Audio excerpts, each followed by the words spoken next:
El presidente Ibrahim Traoré acaba de sufrir un intento de asesinato en la fría calma del amanecer, mientras oraba en sus jardines presidenciales en Koudougou. Una pistola se alzó silenciosamente contra él. El atacante no era un desconocido, sino alguien infiltrado muy cerca del poder.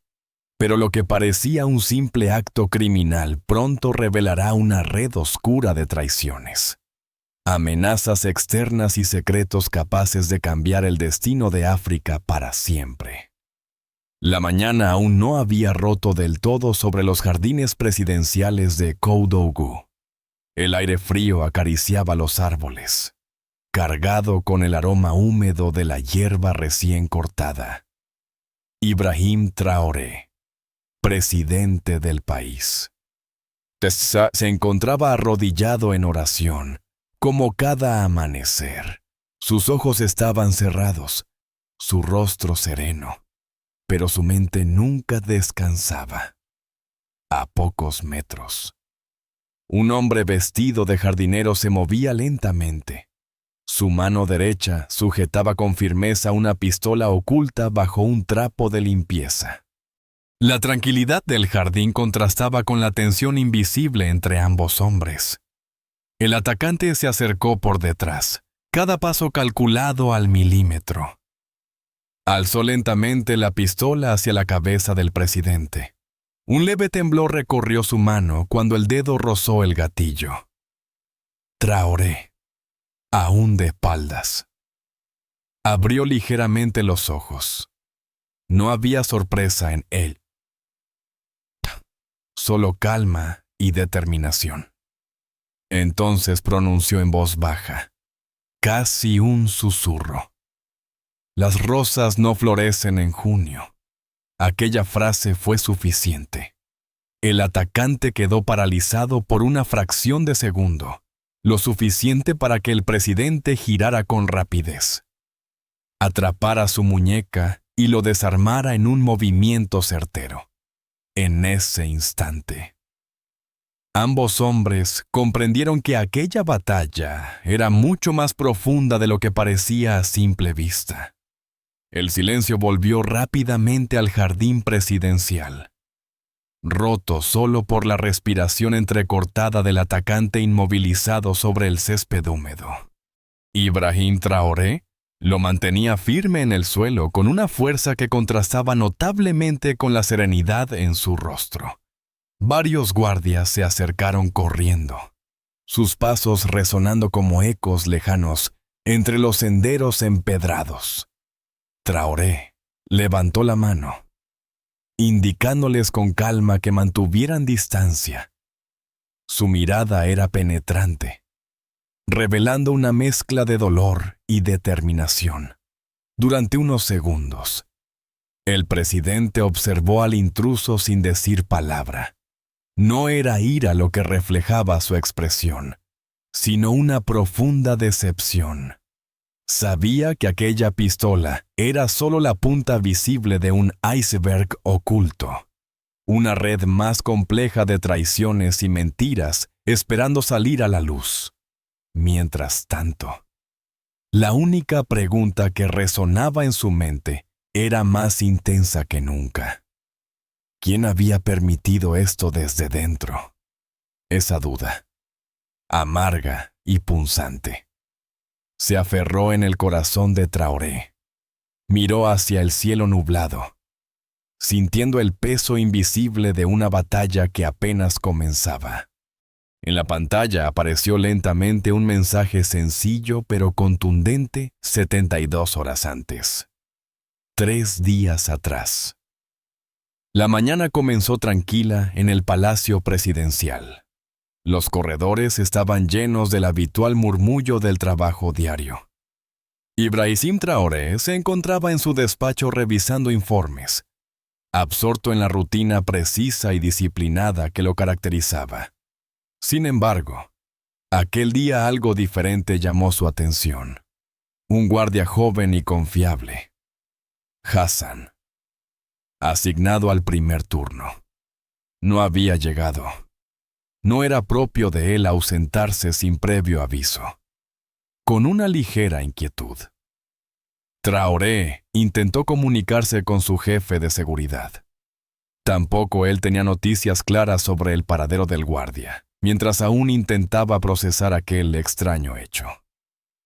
Su asistente entró apresuradamente con otro mensaje inquietante: la doctora Julia Alver, responsable médica del palacio, había sufrido una caída por las escaleras internas del edificio. Nada especialmente grave, pero extrañamente oportuno y sospechoso. Traoré dejó los documentos sobre el escritorio con lentitud calculada. Su instinto le advertía claramente que aquellas dos situaciones, aunque pequeñas y aparentemente insignificantes, eran señales de algo mayor. En un mundo donde cada detalle podía significar la diferencia entre la vida y la muerte, Traoré sabía que no podía ignorar estas grietas invisibles. Algo o alguien intentaba erosionar su seguridad desde dentro, lentamente, como agua infiltrándose en la piedra. Uopa decidió en ese momento que no permitiría que la amenaza creciera más allá de su control. El presidente Traoré decidió no dejar nada al azar. Aquella misma tarde, pidió revisar personalmente las grabaciones del circuito cerrado que vigilaba las áreas internas del palacio. Sentado frente a la pantalla, observó detenidamente cada detalle, cada movimiento, buscando respuestas a las preguntas que inquietaban su mente desde temprano. Fue entonces cuando algo aparentemente insignificante llamó su atención. En la grabación del jardín presidencial, un jardinero nuevo, a quien nunca había prestado demasiada atención, cuidaba meticulosamente las rosas. Pero había algo extraño en aquel acto sencillo. Era junio, y esas rosas específicas que cuidaba solo florecían en noviembre. Algo definitivamente no encajaba. Ibrahim Traoré sintió una sensación fría recorrer su columna. Aquella pequeña discrepancia le confirmó lo que intuía desde hacía horas. Existía una amenaza interna. Alguien cercano que manejaba información precisa sobre rutinas y protocolos. Su mente rápidamente conectó los puntos. La desaparición repentina del guardia Hassan, el accidente de la doctora Alver, y ahora ese jardinero sospechoso. Ningún incidente era casual. Cada pieza encajaba perfectamente en un patrón deliberado. Traoré respiró profundamente. Guardando la calma, sabía que la mejor defensa era anticiparse. No dudó. Iba a desenmascarar al intruso con una trampa silenciosa. Pero sobre todo, lo haría de tal modo que el enemigo no sospechara que él ya sabía que estaba allí, a pocos metros, esperando en silencio entre las rosas que jamás debieron florecer en junio. Aquella misma noche, Ibrahim Traoré activó un protocolo sencillo pero eficaz para confirmar sus sospechas. Ordenó discretamente un cambio inesperado en los turnos de vigilancia, ajustando ligeramente las rutinas habituales, pero sin levantar sospechas. Colocó, además, discretos dispositivos de rastreo en los utensilios de jardinería usados habitualmente por el sospechoso. La madrugada siguiente, oculto en la penumbra de su despacho, el presidente observó atentamente la pantalla de seguimiento. Los puntos luminosos se movían en un patrón lógico hasta que, súbitamente, uno de ellos se detuvo en un lugar inesperado cerca del acceso restringido al edificio principal. Una zona prohibida al personal no autorizado. Traoré sintió cómo la adrenalina aumentaba en su cuerpo. Había descubierto exactamente dónde estaba el peligro. Sin ruido ni confrontación directa, levantó el teléfono y marcó una breve orden a su equipo de seguridad. Debían actuar con precisión quirúrgica, sin errores ni demoras. En cuestión de minutos, el intruso quedó atrapado por completo, incapaz de reaccionar ante la inesperada rapidez de la operación. Mientras veía en silencio cómo llevaban al falso jardinero bajo custodia, Traoré supo que había dado el primer paso decisivo en una batalla que recién comenzaba. El interrogatorio al falso jardinero fue breve pero revelador. Ibrahim Traoré permaneció en silencio, observando cómo la máscara del atacante se desmoronaba poco a poco. Aquel hombre, que se identificó finalmente como Elijah Rowan, no era un simple asesino a sueldo, ni tampoco pertenecía al ejército de ningún país vecino. Era algo más peligroso y oscuro, un agente externo, vinculado a una organización privada con sede en Accra, Ghana. Operaba bajo la cubierta de una organización humanitaria, perfectamente disfrazada entre iniciativas de desarrollo regional. Pero detrás de esas apariencias, se escondía una trama inquietante de desestabilizar sistemáticamente gobiernos locales para asegurar intereses económicos y políticos extranjeros. Mientras escuchaba los detalles, Traoré sintió una amarga mezcla de indignación y determinación crecer en su interior. Sabía bien que el enemigo era más poderoso y sutil de lo que parecía inicialmente. Ya no se trataba de un simple intento de asesinato. Era un ataque directo contra la soberanía y dignidad de su nación, orquestado desde lejos, ejecutado por manos que no conocían fronteras ni moral. Traoré entendió claramente la dimensión real del desafío. Ahora, debía prepararse para enfrentar una guerra silenciosa, invisible pero profunda, que podría determinar el futuro mismo del país. Después de escuchar la confesión de Elijah Rowan, el presidente Ibrahim Traoré decidió profundizar en la red que lo amenazaba desde el interior. Sabía perfectamente que aquel infiltrado no podía haber actuado solo. Alguien cercano. Alguien también con acceso privilegiado. Había facilitado toda la información necesaria. La investigación se centró inmediatamente en el núcleo del poder. Durante la revisión meticulosa de los sistemas internos del palacio, una revelación impactante emergió los datos sobre las rutas, horarios y movimientos del presidente. Habían sido enviados desde una cuenta con autorización militar del más alto nivel. Traoré sintió un golpe silencioso en el pecho al ver claramente el nombre que figuraba junto a aquella autorización. Era el código personal del general Abdul Kone, su mano derecha durante años, el hombre con quien había compartido innumerables batallas y en quien había depositado absoluta confianza. La traición le quemó más profundamente que cualquier amenaza externa. Pero Ibrahim Traoré no permitió que la decepción nublara su juicio. Convocó discretamente a Kone para una reunión privada, consciente de que aquella confrontación definiría muchas cosas, más allá de lo personal. Frente a frente, en una habitación aislada del palacio. Ambos hombres se observaron en silencio por un momento. Traoré rompió finalmente el silencio, preguntándole directamente, con una voz firme pero carente de ira, ¿cómo había podido ocurrir aquello bajo su nombre? El general Abdul Kone mantuvo la compostura, pero en su rostro se veía una mezcla de tristeza y resignación. Con la voz pesada, confesó lentamente, no quería dañarle, presidente. Creí que al permanecer callado, protegía al país. Usted está enfrentando poderes demasiado grandes, demasiado peligrosos. Las palabras quedaron suspendidas en el aire, marcando claramente la dimensión compleja de aquella situación.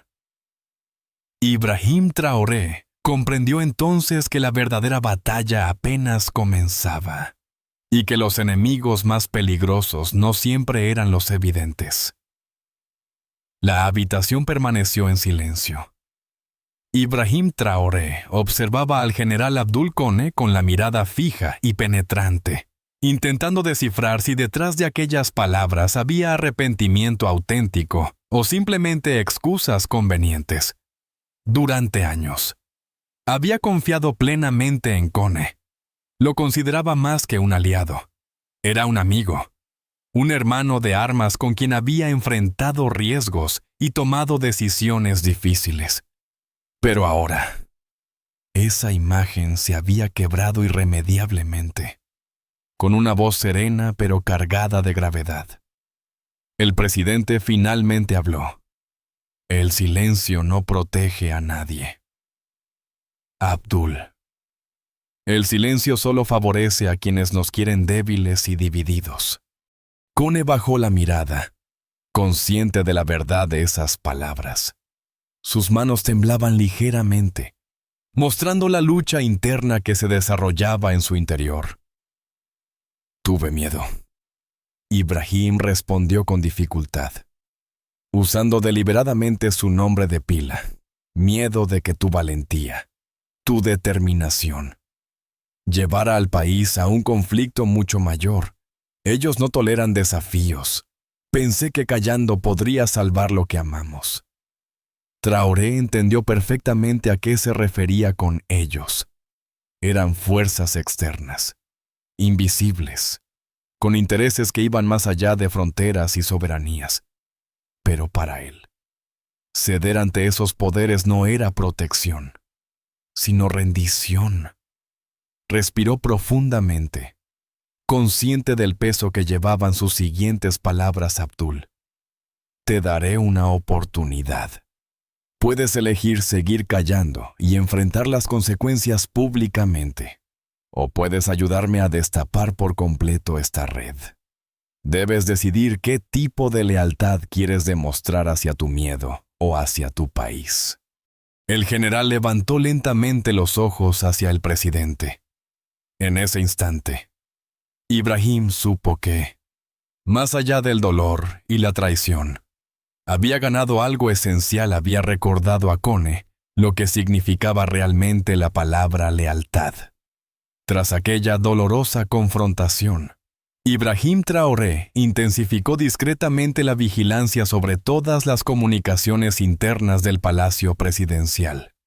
Sabía que detrás del general Kone había alguien más, una figura aún oculta, manejando silenciosamente los hilos. Durante la investigación, sus expertos descubrieron algo aún más perturbador. Existía una estación clandestina de transmisión de datos, instalada discretamente en la clínica interna del palacio. Desde allí se habían filtrado informes detallados sobre reuniones estratégicas, rutas y movimientos presidenciales. Todo aquello bajo la supervisión de alguien con acceso aparentemente legítimo. El presidente sintió como un escalofrío le recorría la espalda cuando le entregaron el informe completo. La persona responsable del acceso a aquella estación oculta era la viuda de un asesor de seguridad nacional, supuestamente fallecido meses atrás en un extraño accidente automovilístico. Ibrahim comprendió inmediatamente la gravedad de aquella revelación. No solo enfrentaba amenazas externas y traiciones internas. Ahora tenía que encarar una red aún más profunda y emocionalmente compleja.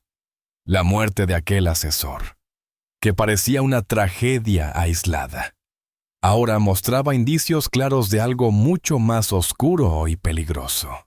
En silencio, Traoré tomó una decisión firme. Enfrentaría aquella sombra directamente, por doloroso que resultara descubrir quién se ocultaba realmente detrás de ella.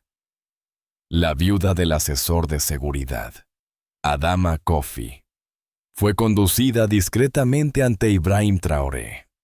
El presidente, sentado con semblante grave, observó detenidamente a aquella mujer que antes consideraba parte de una familia en la que confiaba plenamente. Con voz quebrada, Adama confesó inmediatamente, consciente de que ya no había espacio para mentiras ni excusas. Relató que desde hacía meses, su hija menor estaba retenida en París por personas desconocidas, bajo amenaza. Le exigieron información confidencial a cambio de mantenerla con vida. Al principio había obedecido por temor, pero con el tiempo, la desesperación la había convertido en colaboradora habitual, facilitando datos sensibles directamente desde el corazón del palacio. Cada palabra de la confesión golpeó profundamente en Ibrahim. La lucha que libraba ahora era también emocional, más allá de lo político o militar. Entendió que aquella traición no provenía solo de la malicia, sino de un miedo profundo y visceral.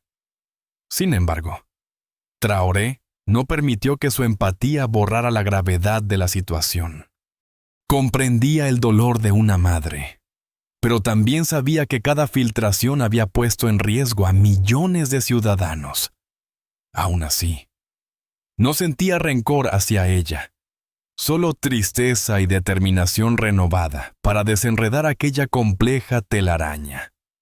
Finalmente, con firmeza, pero sin odio, Ibrahim preguntó quién estaba realmente detrás de las amenazas contra su hija. Adama solo pudo mencionar vagamente una organización con conexiones internacionales poderosas. Una red oculta, invisible, que parecía extender sus raíces más profundamente de lo que cualquiera podría imaginar. Traoré escuchó atentamente, consciente de que la guerra que libraba no era solo por la seguridad de su país, sino también por la dignidad humana, por la justicia y, sobre todo, por la verdad. Una verdad que él juró revelar por completo, costara lo que costase. Tras la dolorosa confesión de Adama Kofi, Ibrahim Traoré reunió rápidamente a su equipo más confiable para analizar con precisión toda la información obtenida. Sentado ante una pantalla iluminada con datos codificados y gráficos complejos, Traoré examinaba en silencio cada detalle, buscando un patrón coherente entre las filtraciones internas y las amenazas externas. A medida que avanzaba la noche, la magnitud de lo que descubría lo sorprendió profundamente. Los datos no solo revelaban operaciones internas contra su gobierno, sino también una conspiración internacional cuidadosamente organizada. Informes precisos sobre reuniones estratégicas en Mali, movimientos políticos en Níger y negociaciones secretas en Guinea-Bissau confirmaban sus sospechas. No enfrentaba una simple crisis interna, sino un plan integral de desestabilización regional, denominado discretamente como Operación Estabilidad, Fase 3. La organización implicada operaba bajo la apariencia inofensiva de empresas privadas de seguridad y organizaciones humanitarias internacionales. Sin embargo, tras aquella fachada se escondía un complejo engranaje destinado a tomar el control económico y político de la región. Aprovechando cada grieta social y política, Traoré comprendió inmediatamente el peligro real que enfrentaba su nación y sus vecinos. La lucha iba mucho más allá de él mismo o de su gobierno. Era una batalla existencial por la soberanía y la libertad auténtica de millones de personas en África Occidental. En aquel momento, Ibrahim Traoré se irguió lentamente, consciente de que sus siguientes acciones no serían fáciles, pero también sabía con certeza que era él quien debía dar el primer paso, liderar con valentía y decisión esta resistencia silenciosa pero vital.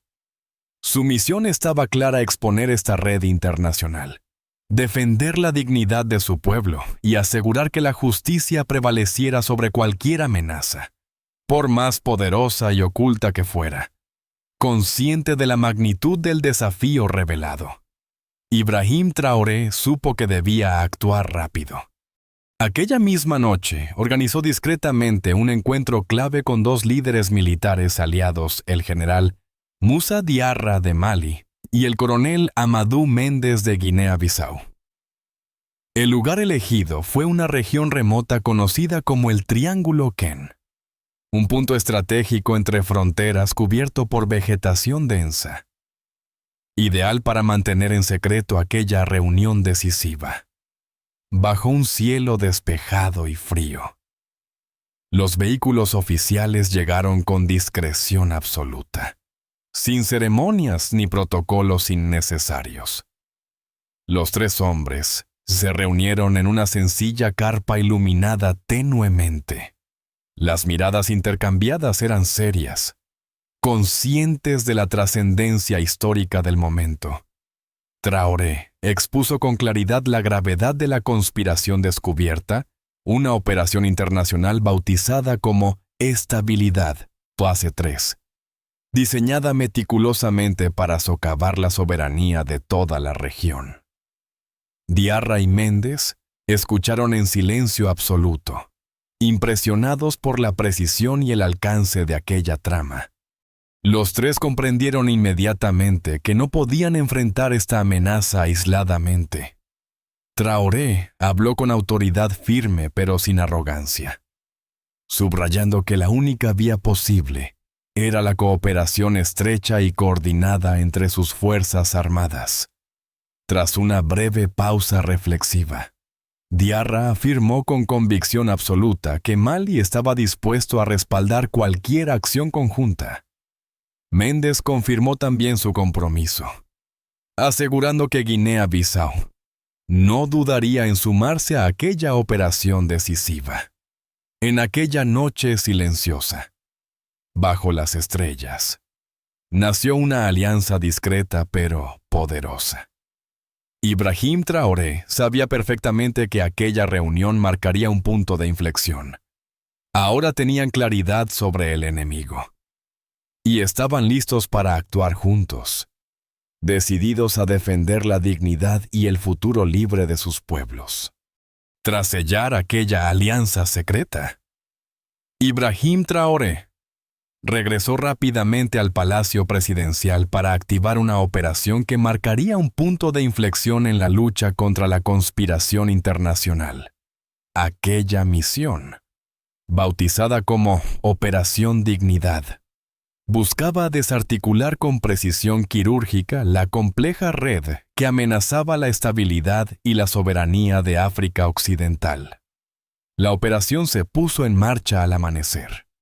De manera sincronizada, unidades especiales de Burkina Faso, Mali y Guinea-Bissau ejecutaron redadas simultáneas en 6 instalaciones estratégicas, identificadas previamente como centros encubiertos de espionaje y sabotaje. Cada movimiento fue discreto y efectivo, diseñado para no dejar margen de error ni fuga. Mientras las fuerzas militares aseguraban estos objetivos críticos, expertos en inteligencia financiera interceptaron y revelaron públicamente una extensa red de cuentas secretas destinadas al financiamiento de actividades desestabilizadoras en la región. Las pruebas fueron difundidas rápidamente, exponiendo la participación directa de organizaciones extranjeras disfrazadas como entidades humanitarias. La respuesta internacional no tardó en llegar. Algunas potencias cuestionaron duramente estas acciones, acusando a Traoré de provocar inestabilidad. Pero Ibrahim mantuvo una postura firme, consciente de que su deber no era complacer a poderes externos, sino proteger a su pueblo y a sus aliados regionales. La Operación Dignidad había logrado algo más profundo que simples arrestos o cierres de instalaciones. Había revelado ante el mundo la realidad oculta detrás de una fachada benévola. demostrando que la soberanía auténtica solo era posible mediante la verdad, la valentía y la dignidad. En el despacho presidencial, Traoré observó en silencio cómo llegaban reportes exitosos de cada país aliado. Sabía que aquella batalla aún no había terminado. Pero también tenía claro que, por primera vez en mucho tiempo, estaban dando los pasos correctos para defender el destino libre de sus pueblos. La contundencia y precisión de la Operación Dignidad provocó una inmediata reacción en cadena.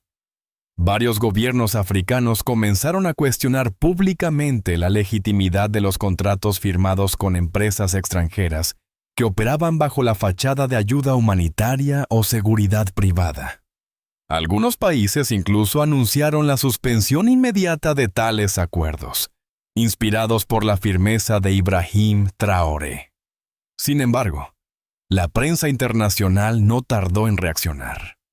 Algunos medios occidentales comenzaron a publicar artículos críticos, señalando al presidente Traoré como una amenaza para la estabilidad regional y acusándolo de confrontar innecesariamente a la comunidad internacional. A pesar de las críticas externas, algo sorprendente ocurrió dentro de las fronteras del país y de sus vecinos. Miles de ciudadanos salieron a las calles espontáneamente para expresar su apoyo al presidente Traoré. Las imágenes mostraban pancartas con frases simples, pero potentes. Dignidad es soberanía. Gracias, Ibrahim. África despierta. Desde su despacho, Ibrahim observaba aquellas manifestaciones con serena humildad. Sabía que había tocado profundamente un sentimiento dormido durante demasiado tiempo. La Operación Dignidad había trascendido su objetivo inicial. Ya no era solo una operación militar, sino un movimiento de conciencia y orgullo continental. En una sala discreta del Palacio Presidencial, Ibrahim Traoré se reunió una última vez con Elijah Rowan. El agente detenido permanecía sentado en silencio, esposado y con una expresión que revelaba derrota, pero también cierta confusión. Frente a él, el presidente lo observaba con una calma absoluta, sin rastro alguno de rencor o ira. Rowan levantó lentamente la cabeza, buscando entender lo que sucedía. Había esperado castigos, represalias o, como mínimo, amenazas. Pero el presidente permanecía allí, impasible y sereno, como si esperara algo más profundo de aquel encuentro. Finalmente, con voz quebrada por la tensión acumulada, Rowan rompió el silencio. ¿Por qué no me eliminaste cuando tuviste la oportunidad? ¿Por qué permitir que viva después de lo que intenté hacer, Traoré? Lo miró fijamente, permitiendo que sus palabras penetraran profundamente en la mente de la gente. Con voz clara y tranquila, respondió con sencillez: porque tu vida es la prueba más clara de su miedo. Mientras estés vivo, nadie podrá negar lo que intentaron hacer. No te necesito muerto. Elijah, te necesito vivo, como testimonio permanente de que ningún enemigo, por poderoso que sea, puede destruir la dignidad de un pueblo. Fueron palabras firmes, sin odio, pero con toda la verdad. Golpearon a Rowan Mac cualquier disparo. Por primera vez, el agente comprendió verdaderamente la naturaleza del líder al que había intentado asesinar. Ibrahim Traoré no era un hombre guiado por venganza, sino por una profunda convicción en la justicia y el valor de la verdad. Horas después, Ibrahim Traoré apareció ante las cámaras en una transmisión que sería seguida atentamente por todo el continente, con semblante sereno y una determinación visible en su mirada. dirigió un mensaje breve pero contundente, que resumía todo lo vivido en aquellos días intensos. No buscamos confrontación con nadie, pero tampoco aceptaremos vivir de rodillas ante nadie. Nuestra dignidad no es negociable, y nuestra soberanía jamás estará en venta. Sus palabras resonaron profundamente en cada hogar que seguía la transmisión. Fueron frases que llegaron más allá de fronteras y generaciones, tocando una fibra sensible en los corazones de millones de personas. Aquella declaración se convirtió rápidamente en un símbolo de valentía y orgullo, reafirmando que la lucha de Traoré había trascendido su nación, transformándose en un mensaje de esperanza y resistencia para toda África.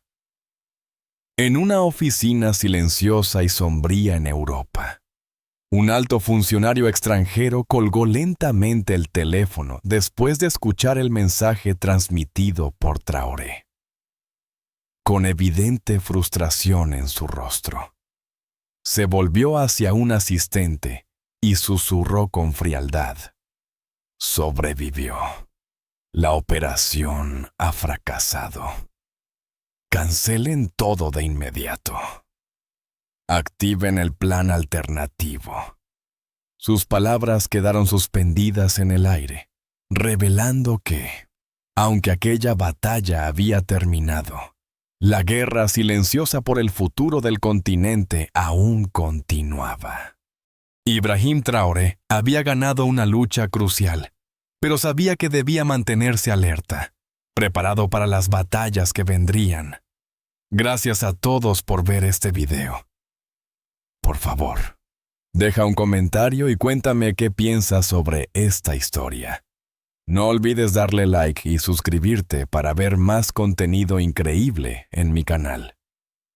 No olvides darle like, dejar tu comentario y suscribirte para más historias inspiradoras de crecimiento personal y empoderamiento.